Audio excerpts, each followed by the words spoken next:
Welcome to Undressing Intimacy, where we cut through the bullshit Greggy, so we can get naked. you can't say that. Why not? How would you say it then? Well, maybe more like, welcome to Undressing Intimacy, where we undress emotionally so we can undress physically. That's exactly what I said. Not sure what the problem is.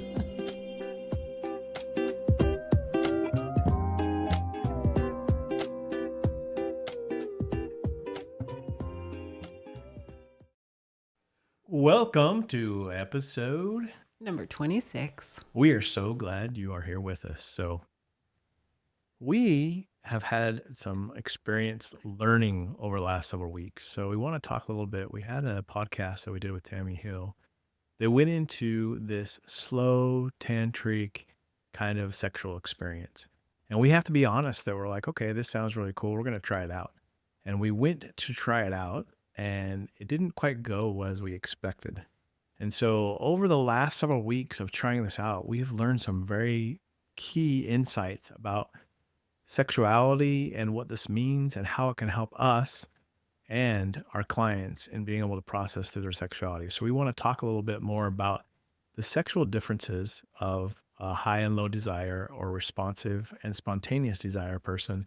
And how this feeds into this new way of looking at the sexual experience as a whole and how we did it. So I'll just get off and start literally, I thought, okay, this is going to be cool. We're going to try this out. And what I found is that I was thinking the whole time, am I doing this right? Should I slow down here? Am I touching too soon? Am I touching not enough? And the whole time I was in my head and nothing was happening. Tammy had promised me this great, wonderful experience. I'm thinking, Tammy, you're a liar. This is not working. How am I going to go back to our folks on our podcast and say, yeah, Tammy was wrong. And it was interesting and a little frustrating the first couple of times that we tried this out, right, babe? Yes, it was.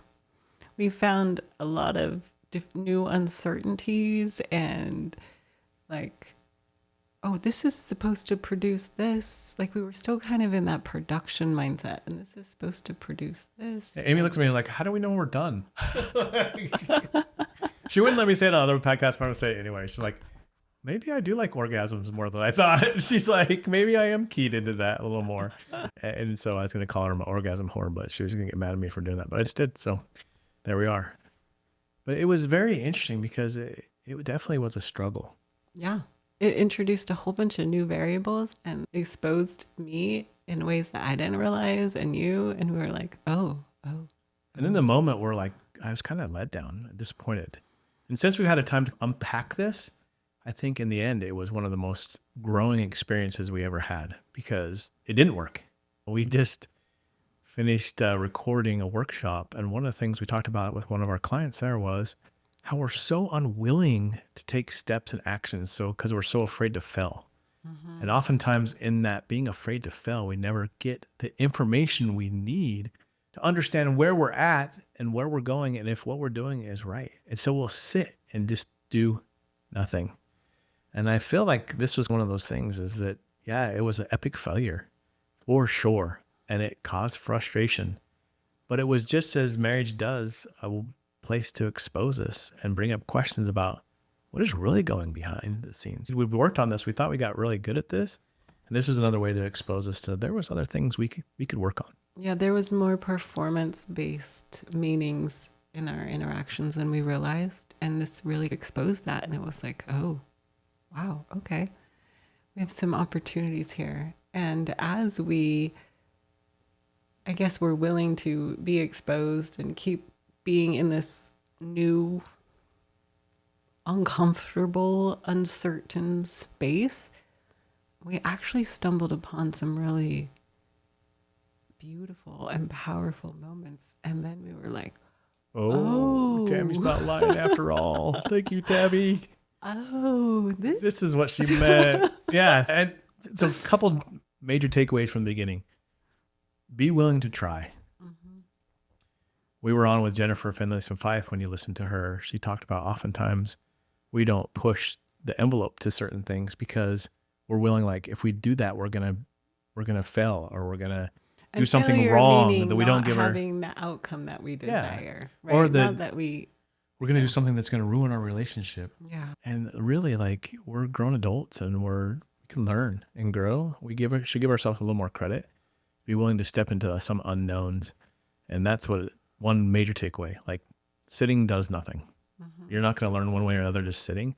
Engaging and doing and being willing to try and fail is where you're going to learn. Which is why we like to give different exercises, different opportunities. Like you said, we just finished a workshop and really trying to push some new meanings, new directions, new behaviors, not from just changing a behavior, but from seeing things in a new light, understanding in a new way, and moving forward in ways that expand us, that ask us to either try new things or to have courage to be exposed or courage to be in a new setting. And yeah, sometimes it's just uncomfortable at first. In the middle of unpacking this, we realize there's some very fundamental things that we've talked about in the past, but will be very important for us to talk about again to help establish these new lessons that we learned. Mm-hmm. And really, we want to go back and talk about the differences. One of our most listened to podcasts of all times is around this, and we're going to address some of these same things. What does it look like for sexual desire from a high desire or spontaneous person? What does it look like from a low desire, responsive person? And what are those two things and why are they so different? So let's start there, babe. Yeah, I'm just going to mention I'm holding up a book. It's Come As You Are by Emily Nagoski. There are a lot of great references. We had someone email us and ask us to do some like takeaways from some of our favorite books. And so as we are addressing this, know that a lot of the information we're talking about comes from this book, really, Come As You Are, which addresses women's sexual response styles and desires. What we talked about with Tammy Hill and what we mention all the time is that when sexuality was first studied, they only studied it from the masculine standpoint.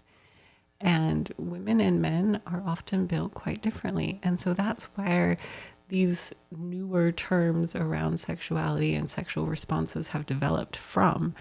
One of them being spontaneous, meaning that desire comes quickly to your mind and quickly leads to arousal. It's a very quick path without needing a lot of outside context or stimulation. It just can present really with no stimulation at all, no trying. It can just be ever present. I think even more than that, I think you hit it right on the last words that you said I was going to go to.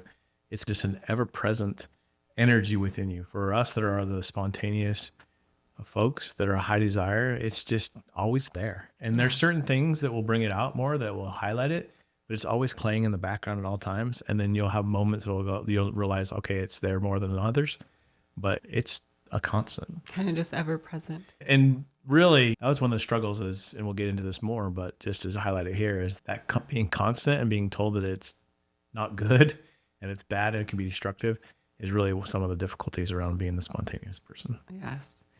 And responsive desire requires context. It requires being in a sexual context that is desirable or preferred or enjoyable for a period of time in order for arousal to appear.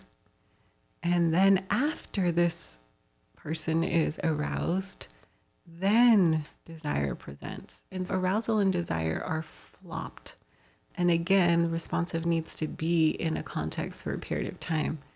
And a great analogy for this, and Emily talks about it in her book, is the restaurant analogy. So imagine a couple, a husband and wife, are walking down the street and they recognize, oh, it's lunchtime. And the husband sees a restaurant right next to them, smells it, is like, boom, I'm hungry. I'm tasting this food. It smells delicious. I'm in. And the wife is, well, let me check out the menu. Let me see what they have. Let me look at some reviews and make sure there's good service, that there's not rats in the kitchen, that they haven't been reported. And she's looking at context. She's looking at, is this the style of food that I would like today? Is this an enjoyable experience to be in the context of this restaurant? And as she's there looking at the menu, maybe reading reviews online, smelling the food, Then desire comes. She says, yes, let's eat here. Or no, it has poor reviews. They don't have the kind of food I want. Let's keep looking, right? So spontaneous is like an immediate, I'm in. I want to say two things here. One, we are taking this contact as female and male, and it's not 100% this way. And so if you are on the other side, don't believe that you're broken or there's something wrong with you. There definitely, we see it all the time where there'll be spontaneous, there will be female, there will be spontaneous, there will be male, and vice versa. But in generalities, we see this. And one of the reasons really is that women are much more choosy about their sexual experiences because the outcomes can be very much more risky for them. The biological Yeah, consequences. they're the ones that are- can be pregnant and have to carry a child for 9 months. And so it's always, is the food safe to eat? Is this sexual experience safe to have? And so there's context around why this is this way. And what we find as we coach couples is the spontaneous desire has often been pursuing, because remember, desire and arousal come very easily, with the misconception that that arousal needs to be solved. And the responsive desire enters into this context and realizes, oh, my job is to solve their arousal, and it feels like work. And remember, they have to be aroused for a long enough period of time for desire to come. But if they're entering into that state of arousal and that arousal is only about purging a sexual urge or solving someone else's sexual urge, it is work. You just unpacked a whole box there, babe. So let's take it one piece at a time, right? Okay. We talked about the misconception from a spontaneous perspective that these urges are something to be taken care of or solved, that they are the things that drive us. We talk about, sexual drive. Jennifer spoke to us when she said, it's like, you're not going to die. It's not a need, right? As much as us spontaneous people think we might die if we don't have sex, it's not. Like, we can live without it. And so the number one underlying thing that has come up from the very beginning, I think, from my childhood growing up was, here are these urges. We're not going to talk about them. There's something that's wrong about them. And so there's this mysterious thing, and we have them, and especially as spontaneous, they're constant, right? We don't know when they come or why they come. And so we're just trying to solve the problem of how do we get rid of these as fast as we can? Because one, we're not supposed to have them, and they are sexual desires. And so as they build into them, there is, when it works, this climax and arousal and resolution. But underlying it, the problem is we're not taught to think about and understand what those desires are coming from. So we're just spending time as fast as we can to resolve those sexual urges. Mm-hmm. And remember, from responsive, they aren't in that place of sexual desire yet because they have to be in the context long enough. And so if you haven't been in a desirable context long enough, that actually allows you to receive pleasure and for it not to be work, there will be no desire. I meet so many responsive desire clients who say, I don't desire sex. And what they're saying is, I don't desire the work of just taking care of my spontaneous desire spouse. I don't desire that work because it's not fulfilling, it's not replenishing, it's not enjoyable. And they haven't actually made it to the stage of desire. Yeah, the concept itself is foreign to them to think like, Yes. wait, this is for me? I Like, mean, I what remember would be many times like desirable about we talk this? about playgrounds and replenishing, and I've told the story many times about the retreat when the wife was like, yeah, he better take me in the room and spoil me because this is the only time I get taken care of like this. And the look on female partners' faces is, what are you talking about? Like, you're speaking a foreign language. I don't even know where you're coming from. They haven't allowed themselves to be in a state long enough. And the meanings that are alive in the relationship are really about take care of me, solve this, finish this. And so they haven't yet entered into the stage of why it would be desirable. The desire of being able to receive and to be in pleasure and have it be just expansive pleasure. Like there has been an assignment or a goal or work attached to it. And I don't think that the spouse from the spontaneous side has tried to do this on purpose, right? No. I didn't get married and assign the assignment to Amy to take care of my sexual But desires. I think there is the assumption that I would have the same. That's where I'm going. Like Hmm. exactly where I was going. This is why it's really important to take off your glasses. You got a video I took off my fake glasses and see it through the lens of your spouse. So when we start talking about spontaneous desire people, when we start talking about the responsive people or the low desire people, do not tune out. It's just important for you to understand where they're coming from and why this looks so different to them. Because what happens to us is we're like, this is the way it is because this is the way we experience it. So what is going on? There must be something wrong with me because if I was desirable, if I was someone that could be loved and you wanted me, then you would have desire. But what we don't realize is what we're talking about here is that we haven't even got to a place where they can have desire. And we're trying to force what it looks like for us on them. And we're trying to look at them through our context. And that just doesn't work. I spent years doing this. If Amy would only do this, if she would just have desire, if I was good enough and desirable enough, she'd want me. There were so many of these things going on in my head and me trying to fix. I never took the time to stop and think, this might be different for her in a very fundamental way. And it is different for her in a very Absolutely. fundamental way. And the responsive desire is thinking, what's wrong with me? Why am I not feeling this same ever present desire? I love this person. I appreciate this person. Why do I feel like this is work? Why do I feel like I'm taken from? Why is there no pleasure in this for me? And so there's equally the feeling of, I must be broken. Something's wrong with me. I was promised this would be enjoyable. I've waited for this, and it's not. Let me tell you, you're not broken. The system that we're in is broken. The way we've been set up to understand each other is broken. And even when you spend a lot of time working on this and thinking you got it down pretty good, someone like Tammy Hill comes along and teaches you something new and you feel broken again. Like I literally felt broken again. But it was in the It was midst a of good that. break. It was a Yeah, productive break. it was. This time before I would like go into my shell and pout and think there was something wrong with me. This time I was like, what the hell is going on? Like I was so curious. I'm like, this sounds like it should work, but it's not working. And why? We really need to be curious. We talk about this so much. Curiosity will win out every time. If we stop to think, what is going on? Why am I responding this way? What am I thinking? What emotions am I feeling? Why am I in this state of mind?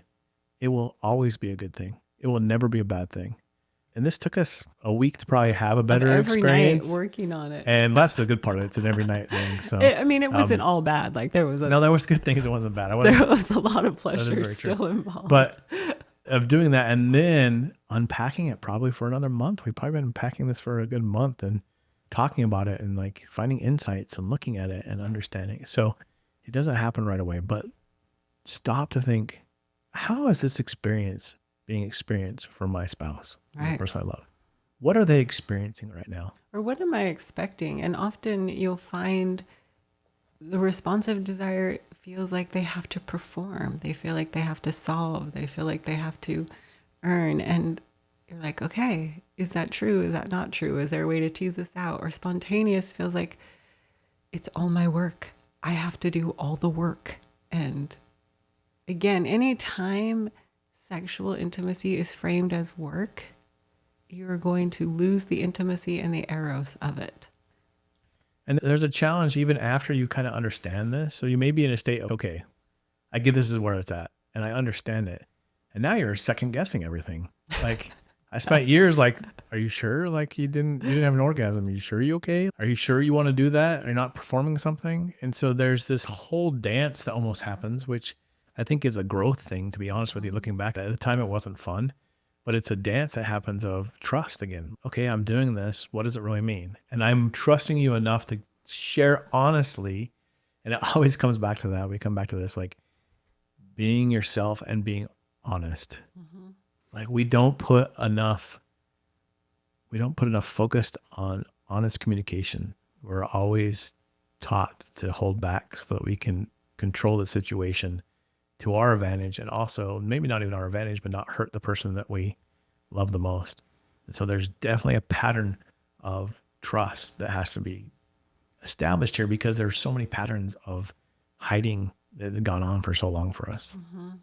Let me just clarify. Honesty doesn't mean attacking another person or justifying unkindness. It means being clear and open and vulnerable about your experience and Yeah. what you see. If you can't You, process your own emotions, don't just honestly dump them on someone else either, yeah, right? this isn't about attacking your spouse. This is about being honest about yourself.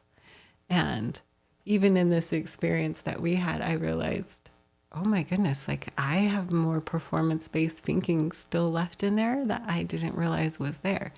That's honesty. We're gonna sidetrack for just a second, but I think it's a good sidetrack to go down to. Every year for the last 27 years, about this time of year, I have sat down and done our taxes. Oh, yes. And every year for 27 years, I have been a beast and a Yes. bear. And I have been, don't talk to Greg because he is doing the taxes and I am not nice to be around. No. And I have offered to help. How can I support you? Can we give this to a tax accountant so I don't have to deal with the bear? What can I do to be a part of this? And you've like kind of strong armed me Oh, away. yeah, don't even go there. So, what time of year is it? It's tax season. Mm-hmm. I've been putting it off as long as possible, but we needed to do these taxes. So, I went and did them. And I had all the same emotions, but this time I'm like, oh, I'm really good at this. I'm emotional. I'm emotionally immature. Maybe that was a Freudian slip. I'm emotionally mature. I can handle this. And so at first I was like, okay, I'm handling this. I'm doing it. And the first day I did the taxes because our taxes are complicated now, so it takes me Getting even multiple days. more complicated. And Yeah. I went to bed that night, and I knew that I hadn't emotionally handled this correctly. Now I hadn't been as mean, I don't think, as I'd been to Amy before, and like just downright rar, but I still hadn't had it. And about midnight, I still wasn't asleep, and I spent all night just wrestling. What is the true meaning behind this? And I got really curious about what it was meaning. And there were so many things that came up from my performance as a husband and taking care of the family and making money and not being appreciated and my anger against the government for taking my money and making sure that I was doing it right. And hey, I might have not reported something exactly correctly. And if someone sees that, then they're going to point it out to me too. There was a whole plethora of emotions going on. And I spent hours laying in bed at night just going, okay, thank you, voice, for telling me that's not true. I'm going to handle that. Thank you for telling me this, and that's true. I handle that. And the next morning, I was able to talk to Amy about this, but I still was like pretty touchy. What did you say? You were still sharp. I was very sharp. So even having processed through these emotions like I had, there was still an edge to them. But what happened this time, instead of the edge just keep coming out, Amy didn't withdraw or be upset. She was just like, okay, I see you're there. I understand you. And gave me the space to go, okay, there's something else going on here. Let me go figure this out. And to continue to go through those emotions. So again, we even when we get to a point where we think we're pretty good at this, there are things that come up that we don't process through and we don't understand to be able to help us get through these emotions that are being unpacked. And it's the same in our sexual life. Mm-hmm. As we go through these things, there'll be things that come up to understand that there's something not right. I don't feel right about this. I'm not sure what are those emotions. And being curious to say, I'm going to handle these differently may not even give you the results you want right away. Like me, I was like, oh, I'm so proud. I spent all night processing through my emotions and I still was a bear the next morning. But because I have a wonderful spouse that gave me the space and pointed out that I was being a bear, I was able to work through those. I'm thinking even the sexual experience, especially before I was processing and aware of my emotions, anytime I would start to engage with my body, because again, your body is where your emotions are stored, I would all of a sudden be flooded with so many random emotions, like things I didn't even know I was carrying. And that again was like another obstacle to work through to even get to arousal, to get to desire. For my responsive desire, you might be having emotional experiences as you inhabit your body, because our bodies is where our sexuality lives and also where our emotions live. And being able to emotionally process allows you to feel safer in your body, which allows you to feel safer in your sexuality. And I really had to learn how to do that because there were so many unprocessed emotions that often when I would start to engage with Greg, that's what I was flooded with. Whether it was anxiety or worry or doubt or fear, they were just like I felt like they were like knocking me over, like I was at the beach back in our California days and these big waves were just coming in one after another. And so I think it was really helpful to learn how to do that because it did give me more access to be able to be in my body and not be so flooded in that experience so that I could actually connect and Yeah, I choose you. remember in the beginning, like just telling me, "Hey, I have to get there. Like, I have to process through this." And I would literally just hold you while you process through your emotions. Yeah. And I wasn't very good at it at first because I was like, "Let's get on to the good stuff, right? Why am I holding you?" And in the process, I've learned like that's part of the good stuff, right? Is processing through that, and you become a lot better at processing through those emotions. So there's not so many that come up and they come to it. But it really was an act of here we're about to engage in some kind of intimacy sexually, and all these things are going to start coming Bubbling up. up. Going back to our book here, she talks a lot about these brakes and accelerators that keep a responsive person from moving forward into that place where they can be aroused. And this was definitely one of your brakes, was like getting out of your head and trying to figure out where all those emotions were coming from. Yeah, so let me just define brakes and accelerators since you brought it up. And Emily Nagoski does talk about them. And especially in this case, this book is written for women. So, especially for women, Emily Nagoski calls this the dual control model. And as women, we do tend to be more choosy. And so we do tend to have more breaks. And breaks are anything that prevent a woman from being able to enter the state of arousal. And they can be anything from the meanings. Okay, arousal means that I have to do work, to even just physical conditions like somebody may hear us or my feet get cold if I get undressed. Anything that stops the forward motion of that arousal to desire. And spontaneous desire don't tend to have mini breaks, if any. Full accelerator! Woo! And so Gonna be a ride. Let's and go. accelerators are those things that help the desirable context, the desirable touches, the desirable meanings that help move arousal forward or help arousal to continue.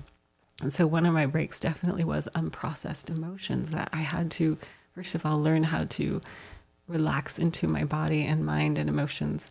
But what I think one of the biggest breaks overall is for responsive is not being able to own that your desire frame is legitimate, that there is nothing wrong with you, that you aren't broken. You don't need to look like me. I don't need to look like you. I don't have to have the same response style.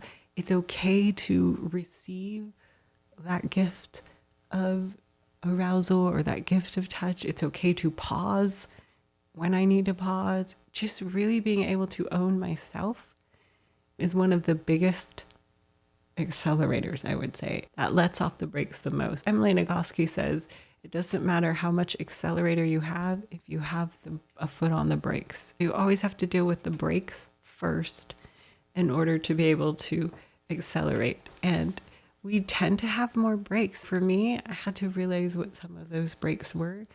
And that did mean, for example, learning to process my emotions did mean that I had to take more ownership and be able to gain more trust in myself. Another break was just insecurity about my own body. I did have to do work on that. It wasn't actually Greg's responsibility, it was actually mine. So some of our breaks ask us, again, to expand, to learn, to deepen our relationship with ourselves. And they are actually a beautiful invitation. Others of them are just like, wear socks if your feet get cold or make sure the door's locked. Make your husband lock the door because she won't do it herself. Exactly. And so some of them are just logistics that you can deal with between each other to create, again, a desirable context where you can both be able to choose freely and freely give and Now, receive. let me put an analogy that my men friend might enjoy. So I've talked about before on this podcast that my sons love to do sim racing, and I love to race with them, and I'm not very good at it because I'm always on the accelerator. And I Crashing have into had to other learn people. it. Yeah, it's crazy when you think about it. You think, okay, if I want to go fast, keep on the gas and go as fast as you can around the corner without lifting, because you'll be faster than everyone else. And what you will really learn is that if you enter that corner too fast and keep on the accelerator and don't get on the brake or off the accelerator, you cannot take the corner in a physical way that allows you to carry as much speed as possible through that corner. So if you were to watch my oldest son drive and his patterns, if we're following each other, he's going to be coming off that accelerator way sooner than I am and slowing down in that corner. But he gets rotated around that corner so much faster than I do, and out of it, the gain on the other side of it is 10 times my gain. And I might be coming into him, and I might even just barrel past him if I was racing side by side to him, but I won't be able to maintain that speed through that corner because I have too much. And then that won't allow me to get back on the accelerator and get out and gain and make those gains. So that's all being said, is that during this experience of having these sexual encounters, it's not even just the break the first, right, that happened. Yes, we work through those breaks, but as you learn to not have such an accelerator down, I'm going to go as fast as I can experience, learning how to ease off of them into those corners and get around those corners in a faster way, you're going to get the experience you're looking for in a different way than you thought you were going to get it, because you learned that there's sometimes you need to slow down and get off the accelerator so you can make that corner. So I still am not very good at it. And I wreck people because I don't know, it's my anxiety, my competitiveness, It's your competitive competitiveness. drive.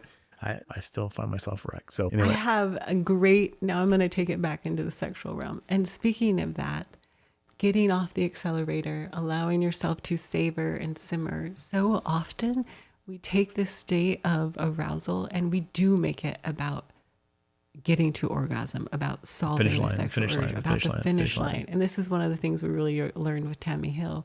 When you remove that whole possibility of a finish line, now you're actually able to, if you can calm down enough, to simmer in this expansive energy of arousal. And when you're not trying to solve it or move it, you can actually enjoy the pleasure of it. And so, one thing that we're really learning is just to allow that arousal to be between us, to not have to make it mean that anything has to move forward to a finish line or a goal, that it can be this eros energy that we share between us that is actually really beautiful and actually really allows a responsive desire person to move all the way to desire.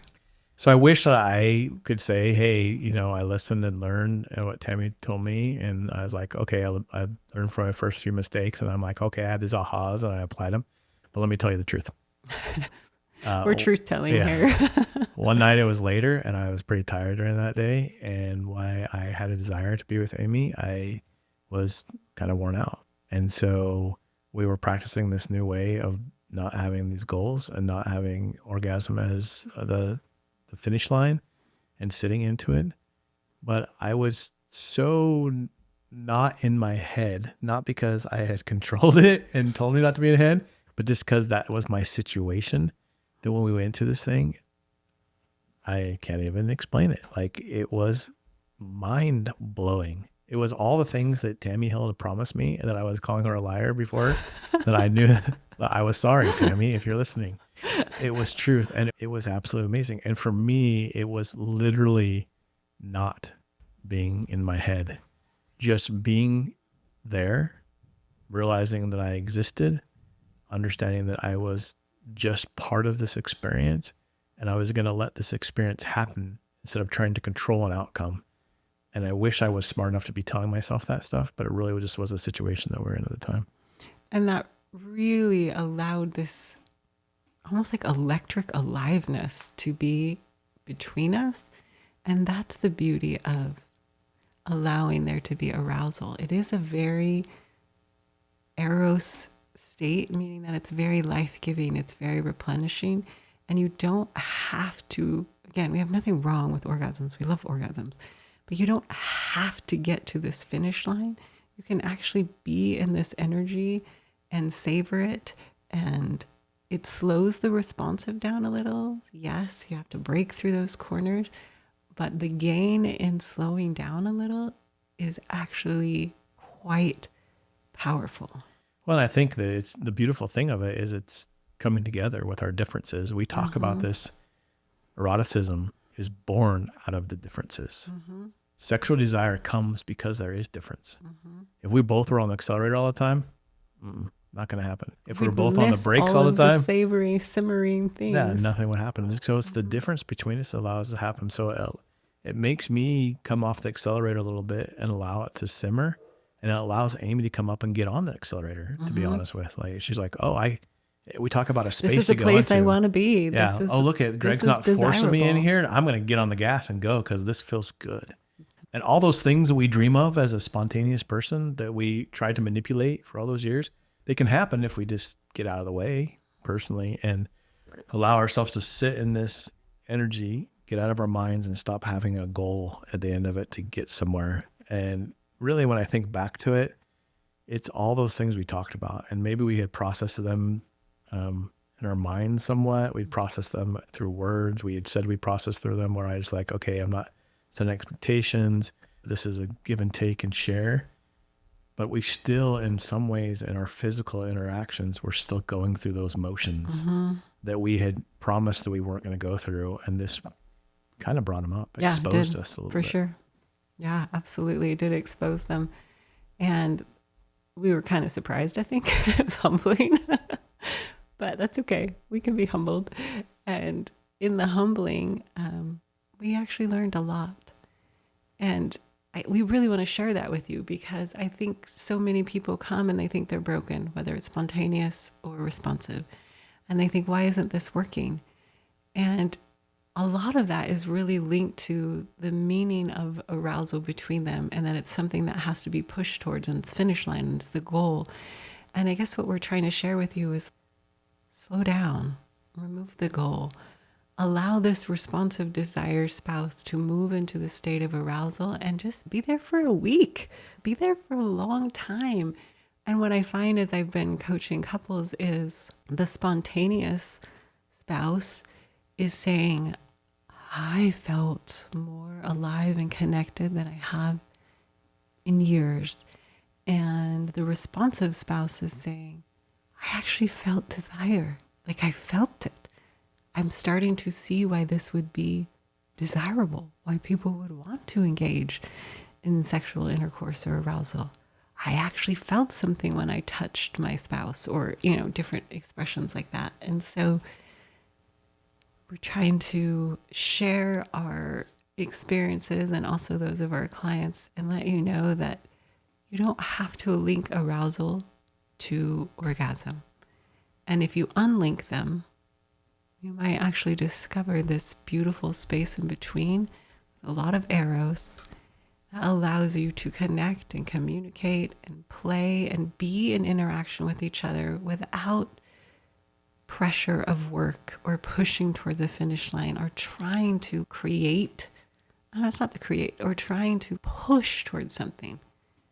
You get rid of that push. Yeah. Now I know my spontaneous friends are out there and they're screaming in their minds, or they might be screaming at their iPhone. I don't know.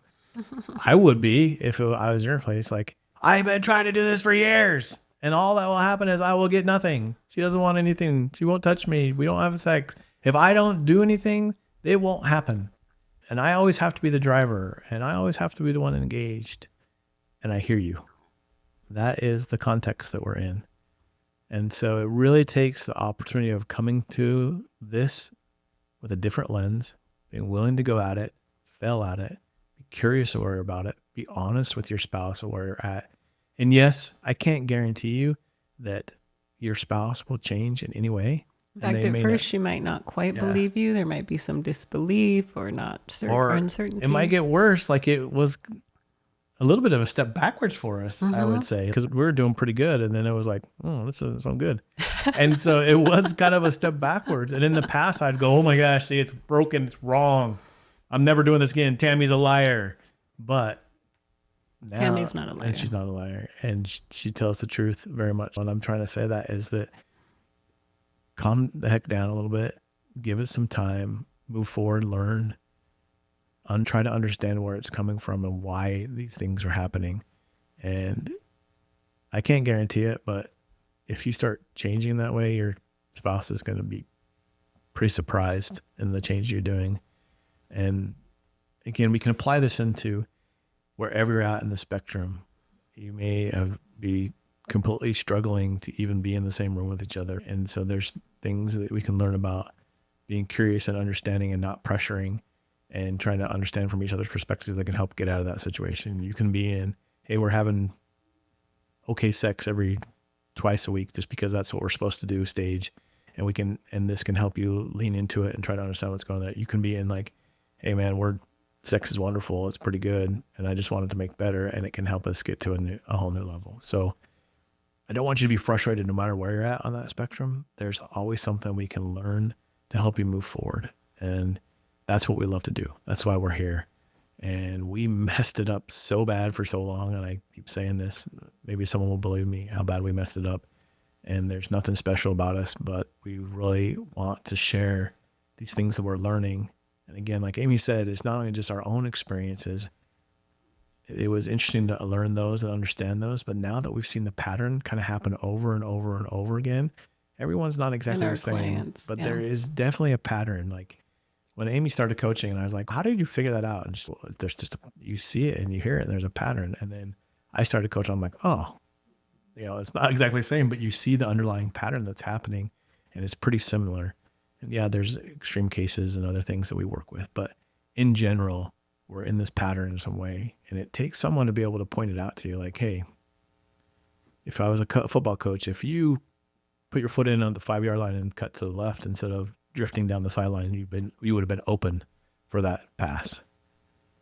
And that's kind of where we want to be as coaches. If you could just sit and be curious in this area, you'll be open for more eroticism, things like that. So we love doing this. It's something that's just expanded us, and we appreciate every single one of you that you would take 45 minutes out of your week to sit down and listen with us. Yes, we do. We really, really want to help you in your marriages. We want to help you be comfortable in your bodies, in yourselves, with your spouses.